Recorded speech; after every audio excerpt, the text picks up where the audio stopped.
Muy buenas tardes. Estamos reunidos aquí otra vez para grabar el cuarto episodio de este podcast de sueño con la doctora Emma García Colín.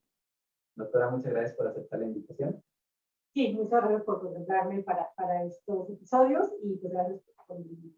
¿Le parece si comenzamos? Sí, claro que sí. Bueno, primero, doctora, háblenos un poco de su formación académica para saber usted a qué se dedica. Claro. Bueno, pues yo realicé mi estudio de licenciatura en médico cirujano en la Universidad La Salle. Durante el internado, no es cierto, incluso desde antes, desde que tomé la materia de pediatría en el Hospital Federico Gómez durante la carrera, pues yo me enamoré de pediatría, de ese hospital, y pues después apliqué en el examen nacional de residencias para pediatría, y pues mi opción era quedarme en el Hospital Infantil de México, Federico Gómez. Afortunadamente lo conseguí. Ahí realicé la especialidad de pediatría, ¿no? Los 3 años. Posteriormente me dirigí pues sí, me vi más favorecida o me gustó más estudiar o hacer la subespecialidad en neumología pediátrica, y eso lo hice en el Instituto Nacional de Enfermedades Respiratorias. Por varias circunstancias, hice alta especialidad en medicina del sueño en el mismo instituto, y pues actualmente soy médico adscrito a neumología pediátrica en el Instituto Nacional de Enfermedades Respiratorias. Y pues en estos momentos, por situación de pandemia que ya todos conocemos y que el instituto pues está destinado 100% a adultos, pues estoy en la parte de la coordinación de atención médica y esas cosas. Doctora, bastante bien. Usted es muy joven, eso es, que es algo que tenemos que reconocer. Doctora, ¿cuáles son las principales diferencias entre los trastornos de sueño en niños o son iguales a los de un paciente adulto, doctora? No, o sea, son completamente diferentes. En realidad, los niños y los adultos son muy distintos, no solo física, sino también fisiológicamente. Siempre, o bueno, he escuchado varios comentarios que dicen, no, pues el niño es un adulto chiquito y entonces la dosis es la mitad y todo es a la mitad del adulto. Eso es completamente erróneo. O sea, los niños tienen características muy especiales. Y hablando específicamente de los trastornos de sueño, pues simplemente a lo largo de la infancia, desde los recién nacidos, adolescentes, etcétera, incluso entre ellos mismos son diferentes.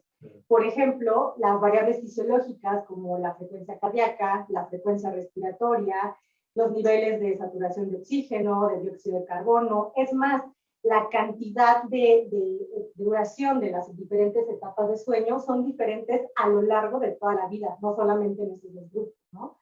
Niños y adultos. E incluso las ondas cerebrales son diferentes, ¿no? Entre ellos mismos. Un recién nacido tiene una composición neurológica diferente que va madurando a lo largo de las etapas de la vida, y todo eso los confiere distintos a los adultos. Entonces, las clasificaciones o las calificaciones incluso de los eventos, como por ejemplo las apneas, las definiciones de insomnio, algunas enfermedades del sueño como las parasomnias, son más características en niños a diferencia de los adultos. Entonces, prácticamente, pues eso los confiere diferentes. Claro. Sí, yo no me meto en problemas cuando yo soy neumólogo de adultos. Cuando yo tengo un paciente pediátrico, se los envío a ustedes. Yo la verdad no me los quiero. Doctora, ¿cuáles son las enfermedades más frecuentes que usted ve en su consulta diaria relacionadas a trastornos del sueño en niños? Claro. Bueno, la principal, y que no es como tal una enfermedad, pero es de los principales motivos de consulta, son los malos hábitos de higiene de sueño que confieren problemas para dormir al niño. El problema aquí con los niños no es que solo afecte al niño, sino que en general afecta a toda la familia. Y por lo regular acuden a una consulta cuando ya su dinámica familiar se ve muy afectada, incluso hasta sin exagerar, temas de divorcio, etcétera. Entonces, así es que nadie descansa, el niño descansa, nosotros no descansamos. Entonces, de las principales consultas es: mi hijo no duerme, no sé cómo hacer para dormir. Y bueno, no es como tal enfermedad. Y ya hablando de enfermedades, por mucho, yo que pues soy más a la parte respiratoria, el ronquido, las apneas, tanto centrales como obstructivas, parasomnias, terrores nocturnos, que son tipos de parasomnia, ¿no? Terrores nocturnos, sonambulismo, son de las principales. Enuresis incluso, ¿no? Aquellos niños que ya controlaron esfínteres y luego se orinan en la noche, por ejemplo, ¿no? ¿Qué otras, pues, más comunes? Insomnio. Insomnio también es bastante común en cualquiera de sus 3 presentaciones. Es lo que más vemos en la consulta pediátrica. Es interesante porque romantizamos muchas cosas que a veces vemos con los niños, pensamos que es normal. Por ejemplo, el ronquido, ya habíamos platicado que no es normal en adultos, obviamente mucho menos en niños. Y tenemos que mandarlos a valoración con alguien como usted. Exacto, y qué bueno que tocas ese tema porque resulta que si en un adulto se considera hasta cierto punto normal, e incluso hace unos años la Academia Americana de Medicina del Sueño lo consideraba como una variante normal y ahora ya lo cambió de grupo a un trastorno respiratorio del sueño, pues en un niño aún más se normaliza, porque el 90% de los médicos de primer contacto, llámese médico general o incluso un pediatra general, pues ¿qué comenta? Ah, no se preocupe, señora, su hijo ronca, pero se le va a quitar conforme crezca, ¿no? En la gran mayoría sí es así, o sea, crece la estructura craneofacial, se amplía, va creciendo y el niño puede dejar de roncar en la mayor parte. Sin embargo, todo ese tiempo que pasó roncando ya tiene repercusiones, ¿no? Sobre todo neurológicas. Entonces, el ronquido por ningún motivo se debe normalizar. Ya nosotros sabemos cuándo sí un ronquido podemos darle un manejo expectante, es decir, esperar, ver cómo evoluciona, esperar que crezca, y cuando el ronquido pues realmente debe tratarse, porque por lo regular un ronquido que ya va más allá no se queda ahí, sino también se acompaña de apneas, ¿no? De pausas respiratorias, van de la mano. Claro.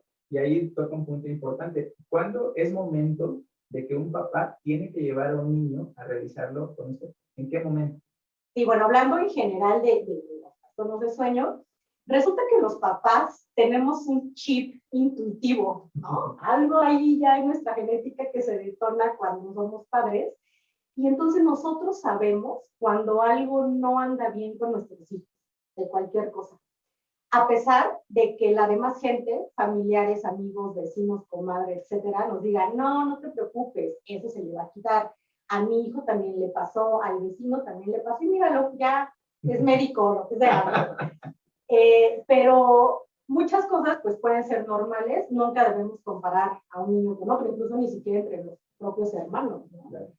Entonces, cuando a un papá algo no le agrada y dices que esto para mí no es normal, y además está notando una repercusión en el niño, por ejemplo, su sueño no es reparador, al día siguiente tiene manifestaciones, está irritable, está muy inquieto, e incluso ya afecta la dinámica familiar, aunque pudiera sonar exagerado y otras digan, no, qué exagerado es, ¿cómo lo vas a llevar?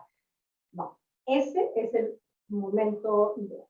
Uno siempre cuando va a la escuela piensa que es porque que se está durmiendo es porque no desayunó. La realidad es que muchos de los problemas en los niños en la dinámica de aprendizaje es porque no durmieron bien. Pero bueno, así nos acostumbraron, doctora.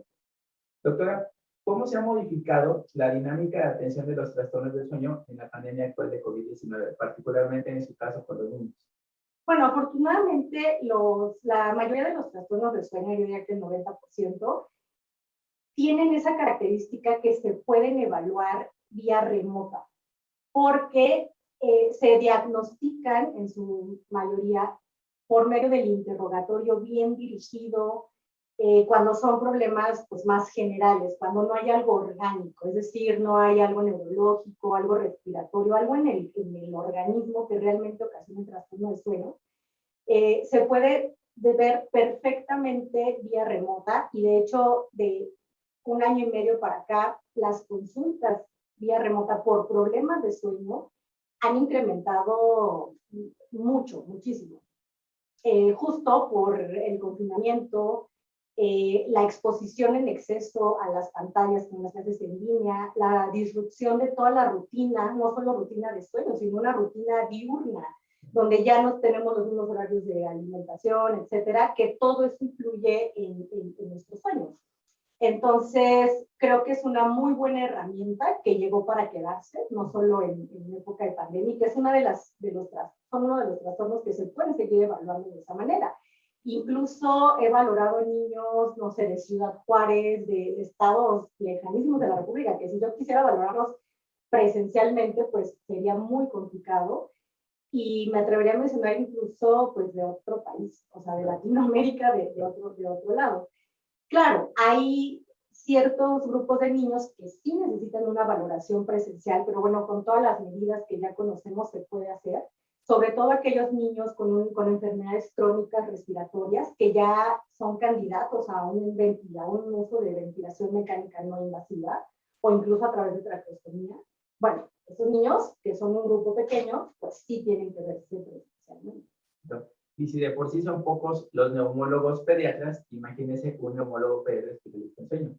Por eso yo me imagino que de todos lados la buscan, doctora. Y también, esta pregunta es importantísima y veo que ya mucha gente está en vivo al tanto con usted, doctora. ¿Cuántas horas necesarias de sueño, de acuerdo al grupo de edad, son importantes en los pacientes pediátricos, doctora? De acuerdo al grupo de edad, ¿cuánto debe dormir un niño? Claro, esa es una excelentísima pregunta porque, pues nada, es como una receta de cocina. Incluso estas horas que ya están bien marcadas, tampoco son generales para todos los niños, ¿no? Antes del 2015 había mucha duda en cuánto tenían que dormir los niños e incluso los adultos, ¿no? Que a todos nos decían, no, pues duerme 8 horas, o sea, todos tenemos que dormir 8 horas. No es así.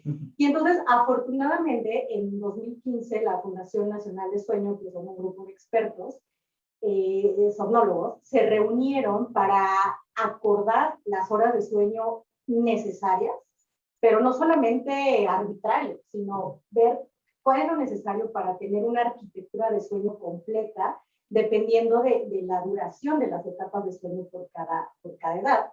Entonces, definieron números, valores o rangos ideales, así como mínimos y como máximos, porque todos los niños, por múltiples motivos, tanto fisiológicos como de costumbres, incluso, no es el mismo sueño que tenemos en Latinoamérica que tienen en Estados Unidos o en Europa, ¿no? Entonces se llegó a estos consensos. Por ejemplo, los recién nacidos que van de los 0 a los 3 meses, lo ideal es que duerman de 14 a 17 horas en las 24 horas. Sabemos que un recién nacido tiene un sueño polifásico, que no es un sueño continuo, que eso para los papás de niños tan pequeños es algo muy complicado, con un mínimo aceptado de 11 horas y un máximo aceptado de 19 horas. Eso hablando de los recién nacidos. Ya yéndonos bebés un poco más grandes, de los 4 a los 11 meses, lo ideal pues es que duerman de 12 a 15 horas, con un mínimo aceptado de 10 horas y un máximo aceptado de 18 horas. Ahora, los niños de 1 año a 2 años, lo recomendado es que duerman de 11 a 14 horas, con un mínimo de 9 y máximo de 16 horas. Un preescolar, que son aquellos de 3 a 5 años de edad, lo ideal es que duerman de 10 a 13 horas, con un mínimo de 8 y un máximo hasta 14. Los escolares, de los 6 a los 13 años, lo ideal es que duerman de 9 a 11 horas, con un mínimo de 7 y un máximo de 12 horas. Los adolescentes, que ya nos vamos acercando más al terreno de los adultos, los adolescentes que van de los 14 a los 17 años, lo ideal es que duerman de 8 a 10 horas, con un mínimo de 7 y máximo de 11 horas. Y por último, en mi terreno, los adultos jóvenes, que son de los 18 a los 25 años, que estoy ahí en límites, mi terreno, pero bueno, que duerman de 7 a 9 horas es lo ideal. Y lo mínimo aceptado de 6 horas y lo máximo de 11. Ahora, hago aquí un paréntesis de algo muy importante, que ya se ha visto por diversas cortes de pacientes, etcétera, que aquellas personas, tanto niños como adultos, que duermen menos de 7 horas, se asocia con mayor riesgo de hipertensión arterial sistémica en cualquier edad, ¿vale? Y en niños que duermen menos de lo que les acabo de comentar, también se asocia a mayor índice de masa corporal, es decir, mayor riesgo de sobrepeso y de obesidad. Interesante. Y también qué terrible que a veces en una familia o la dinámica familiar, que todos, no importa las edades, se duermen a la misma hora y generalmente con los horarios de los papás. Aunque tengan niños muy pequeñitos, se acostumbran a ver la televisión y ya después de que termine cierto programa, ya todos se duermen. Qué terrible. Exacto. Doctora, y a propósito de lo que acaba de mencionar de la hipertensión y la obesidad posteriores, ¿qué consecuencias puede tener un trastorno del sueño no tratado en la infancia, ya en la etapa adulta, además de estas que ya mencioné? Claro, bueno, pues ahí se ven comprometidos varios aspectos. De los principales y más importantes son los neurocognitivos. Es decir, un niño con un trastorno de sueño en su infancia que lo mantenga, hablando de los respiratorios, ¿no? Por ejemplo, los trastornos respiratorios, que lo van a mantener con niveles de oxigenación bajos de manera intermitente a lo largo de toda la noche y con retención de dióxido de carbono, se ha visto que a largo plazo, tanto en la adolescencia como en la edad adulta, los puede condicionar a no conseguir el desarrollo cognitivo y neurológico ideal. Es decir, no van a alcanzar su máximo potencial neurocognitivo. Se ha visto esto sobre todo en funciones ejecutivas, funciones de coordinación, de realizar una tarea. Y también en la atención. Son personas más dispersas que les cuesta más trabajo prestar atención, concentrarse, y que esto se puede revertir si el trastorno de sueño se trata de manera oportuna.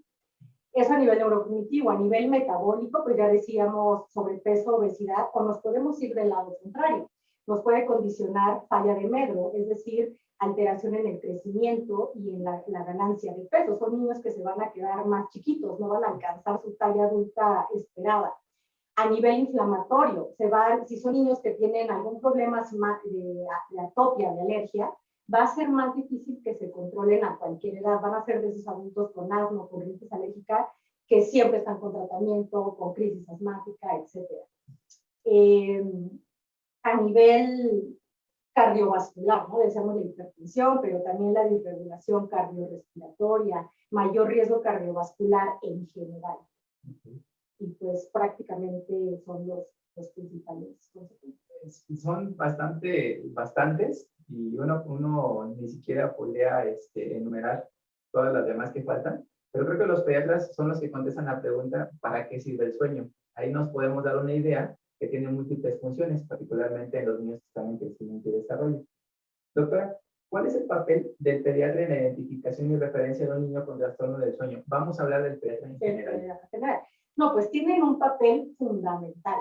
Ellos son los médicos de primer contacto que detectan al niño en etapas iniciales y nos los tienen que referir, pero como el refrán dice, los ojos no ven lo que la mente no conoce. Claro.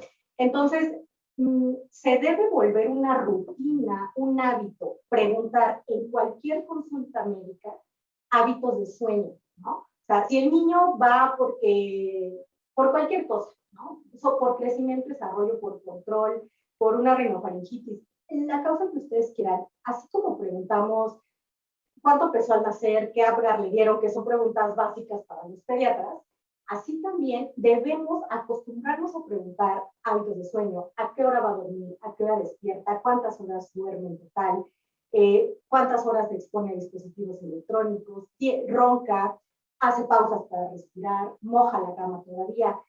Hacer preguntas muy específicas que nos puedan orientar y entonces referirnos a un especialista en etapas tempranas y no cuando o ya no haya nada que hacer o mucho que hacer o ya tengan secuelas irreversibles. Y es que incluso en la formación de médico general nunca nos comentan ese tipo de preguntas. Yo quiero pensar que en la residencia o en la formación de pediatría tampoco les incluyen los hábitos de sueño. Pues actualmente no lo sé, o sea, no sé si ya en pediatría en algunas sedes están introduciendo esto de sueño, pero por ejemplo, simplemente, pues yo que soy formadora de residentes de una subespecialidad que ya tienen pediatría, ¿no? Y que nos estamos formando para neumólogos pediatras, pues de su pediatría, o sea, los conocimientos de medicina del sueño son muy escasos. Entonces, yo ya hicimos un hábito que en la consulta, así como preguntamos de asma, cuántas veces tose en la noche, en la mañana, ya como parte del interrogatorio, o sea, ya es un hábito que preguntamos eso. Entonces yo creo que la medicina del sueño no se tiene que valorar hasta una especialidad o subespecialidad, sino que debe formar parte de las materias de la licenciatura. Entonces, cuando su pediatra no les pregunta hábitos de sueño, cambien de pediatra. No dije, más bien Más bien digan, pues mi hijo duerme. Es cierto, doctora, es broma. Doctora, ¿cuándo está indicado un estudio de sueño en un niño y cuáles están disponibles? Claro. Bueno, el estudio de sueño, o sea, no es sinónimo, el niño no duerme, háganle una polisomnografía, o sea, no. Primero vamos a ver cuál es la causa que nosotros pensamos que pudiera ser el factor de un mal dormir, un sueño fragmentado, etc.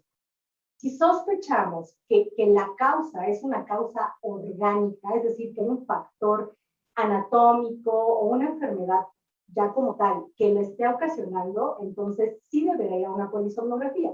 Por ejemplo, si sospechamos algo neurológico, epilepsia, si sospechamos algo respiratorio, apnea, ronquido, o sea, ahí sí debe ir a un estudio de sueño, pero si lo que estamos viendo es que son malos hábitos o incluso alguna parasomnia o insomnio, de primera instancia no va a un estudio de sueño, porque son trastornos que se pueden tratar solamente con medidas de higiene, con otros ciertos medicamentos.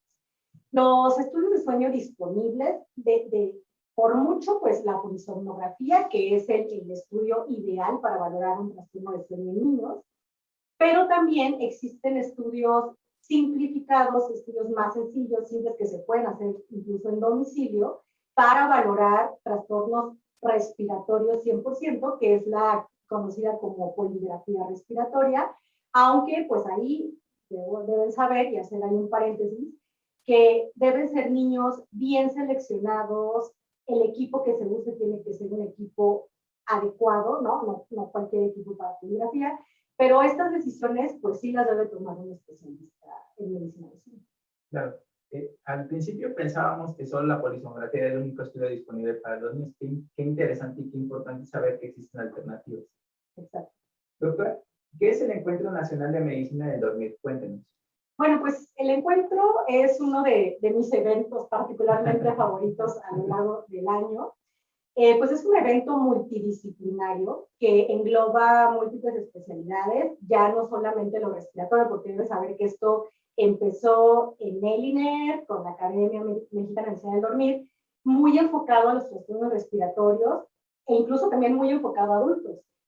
Y de unos años para acá se ha ido abriendo estas posibilidades. Ahora ya se abarcan todos los trastornos de sueño, que en general pues son hasta más de 100, y tomamos de los temas más relevantes, temas de actualidad, pero además no solamente es teórico, sino que también es práctico. Hay talleres, y no está solamente enfocado para médicos, ¿no? También está enfocado para estudiantes, para enfermería, para técnicos de laboratorio y laboratorio, o sea, psiquiatras, psicólogos, odontólogos, es algo muy amplio y que pues también sirve para conocernos, para saber todos los que englobamos esta cuestión de la medicina del dormir, pues en los diferentes estados de la República.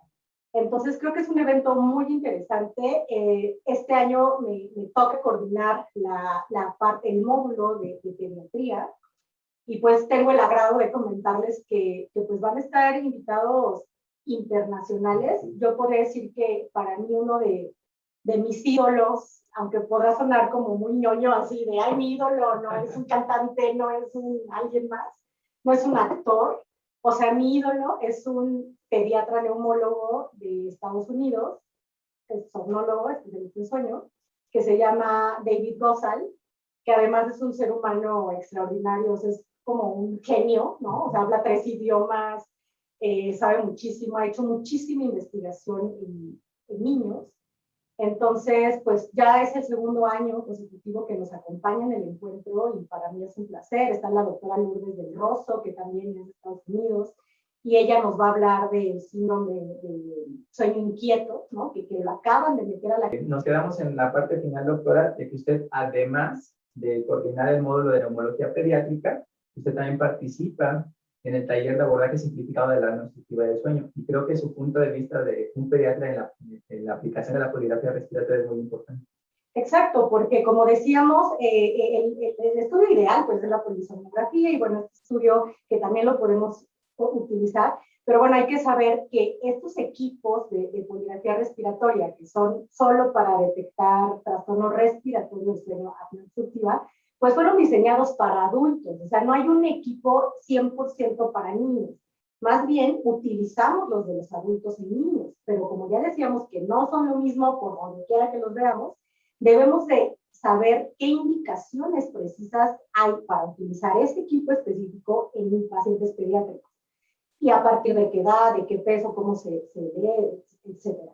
Entonces, pues sí, va a sonar algo interesante porque a mí me ha tocado recibir niños con un reporte de una poligrafía respiratoria cuando tienen 2 años de edad y las bandas le quedan enormes, o sea, el sensor de oxígeno, de la oximetría, también enorme, entonces es un estudio que pues, no sirve para nada, ¿no? Entonces hay que saber identificarlo. Así es, doctora. Y aprovechando, si alguien quiere ponerse en contacto con usted, doctora, una consulta, tal vez alguna cuestión muy específica, algún compañero médico, ¿cómo la pueden contactar, doctora? Ok, pues miren, les dejo mi correo electrónico, que es por donde me mandan las interconsultas de cualquier parte de la República. La verdad es que yo estoy gustosa de apoyarlos. Mi correo es doctora abreviado, o sea, dra.ema con doble M, gc08@hotmail.com. También me pueden encontrar en mi página de Facebook, que se llama Neumología y Pediatría Doctora Emma García, en la página de la Clínica de Sueño de la Ciudad de México, de la que también formo parte, y en la página de la Academia Mexicana de Medicina del Dormir, también ahí están mis datos. Perfecto. Doctora, y no es porque usted esté aquí, pero el año pasado, en el 11º Encuentro Nacional de Medicina del Dormir, uno de los módulos que más me gustó fue suyo, doctora. Yo creo que este año va a estar todavía mejor, y si la doctora se emociona, entonces yo creo que es porque la verdad va a estar muy padre. Así que no se lo pierdan, pueden consultar el evento en www.encuentrodeldormir2021.com y también mandar las dudas o los comentarios a nuestra secretaria Erika, que siempre nos apoya, a mmdsecretaria@gmail.com. Doctora Emma, ¿algo más? No, pues nada, los invitamos a que participen en este encuentro. Realmente nos comprometemos mucho, todo el grupo, todo el equipo nos comprometemos para que sea un evento de mucha calidad, con temas muy interesantes, de relevancia actual, ¿no? Para mantenernos actualizados, pero también para conocer diferentes estrategias, diferentes opciones, y no solo de nuestra área, porque ampliamos nuestro conocimiento. O sea, estoy muy enfocada en pediatría, pero pues entonces también voy a conocer lo nuevo de odontología, de neumología, de psiquiatría. Realmente es un encuentro pues muy, muy agradable. Y no solo eso, la Sociedad Mexicana de Pediatría va a estar apoyándonos como sociedad hermana y todos los alumnos de la doctora Emma estarán ahí, doctora. Doctora, le agradezco mucho. Pues muchas gracias por la invitación y gracias a los que se conectaron y a los que nos pueden ver después. Y pues un gusto estar aquí con ustedes. Muchas gracias. Hasta luego. Adiós.